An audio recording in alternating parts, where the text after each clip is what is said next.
Saudara-saudari yang terkasih, video ini saya ambil dari latar belakang Sungai Gunung Poteng yang airnya jernih. Pada kesempatan ini saya akan membagikan cerita bijaksana. Cerita yang pertama ini adalah tentang orang yang tidak suka kaya. Pada zaman dahulu kala, hiduplah seorang lelaki penyabit rumput. Dia hidup dari hasil menyabit rumput dan menjualnya untuk makanan ternak. Dari pekerjaan itu, dia mendapatkan uang 40 sen setiap hari. 20 sen untuk makan dan 20 sen lagi ditabungnya.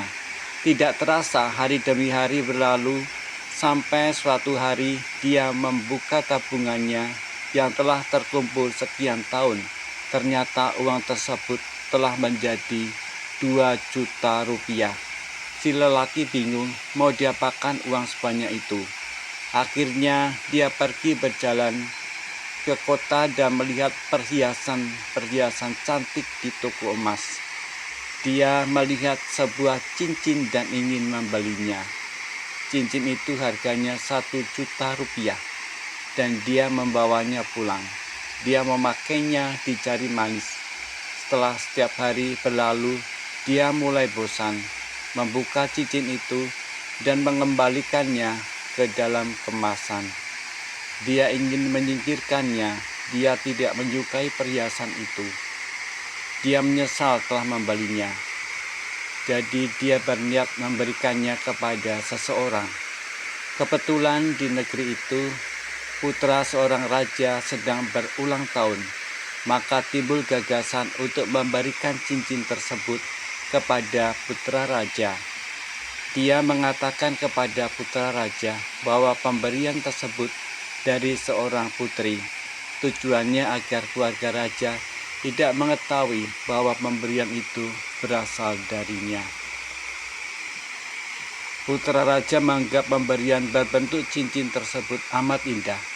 Jadi dia berpikir bagaimana caranya membalas pemberian tersebut. Putra raja bertanya tentang si putri. Si penyabit rumput mengatakan bahwa dia dilarang mengatakannya. Akhirnya putra raja menitipkan hadiah berharga ratusan kali lipat daripada harga cincin tersebut. Si penyabit rumput amat kebingungan menerima hadiah sebanyak dan semahal itu. Jadi dia bertanya pada orang, putri manakah yang pantas menerima hadiah semahal itu? Seseorang mengatakan ada sebuah negeri dengan seorang putri cantik hidup di negeri tetangga. Mendengar itu, si penyabit rumput menyiapkan kendaraan berkuda dan melakukan perjalanan menuju ke negeri yang disebutkan.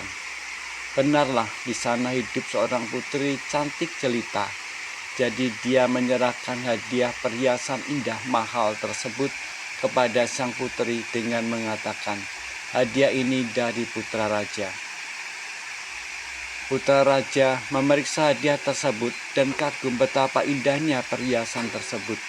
Ketika si penyabit bermaksud pamit, sang putri menahannya.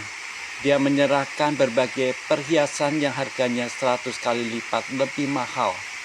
Si penyabit yang tadinya sudah lega, kini merasa susah hati karena merasa terbebani dengan harta-harta ini.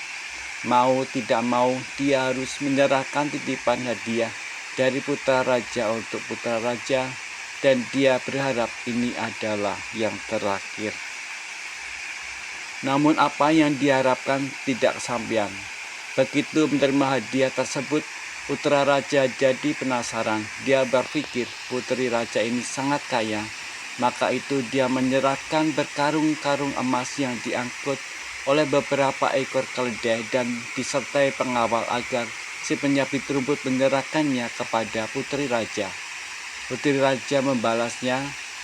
Demikian setiap hadiah akan dibalas hadiah yang lebih mahal. Sampai akhirnya si penyabit menyampaikan kepada putra raja bahwa putri ingin bertemu dengan di perbatasan. Hal yang sama disampaikan kepada putri raja bahwa putra raja yang kaya raya ini ingin menemuinya di perbatasan. Kedua putra dan putri raja ini amat sangat penasaran. Masing-masing dengan pengawalan pergi ke perbatasan.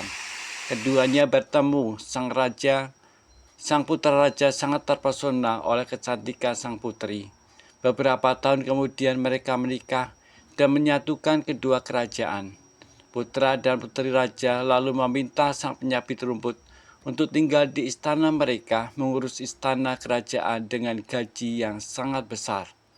Namun sang penyabit rumput menjawab, "Hamba hanyalah seorang penyabit rumput.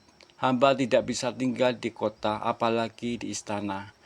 Kalau Paduka mengizinkan, hamba sangat bahagia bisa kembali ke desa hamba yang kecil dan melakukan pekerjaan hamba kembali dengan tenang." Sang penyabit rumput kembali kepada pekerjaannya sebagai tukang sabit rumput dan hidup dengan tenang di pinggir kota kerajaan sampai dia menutup usia. Demikian saudara-saudari kisah bijaksana, semoga bisa bermanfaat untuk kita. Terima kasih.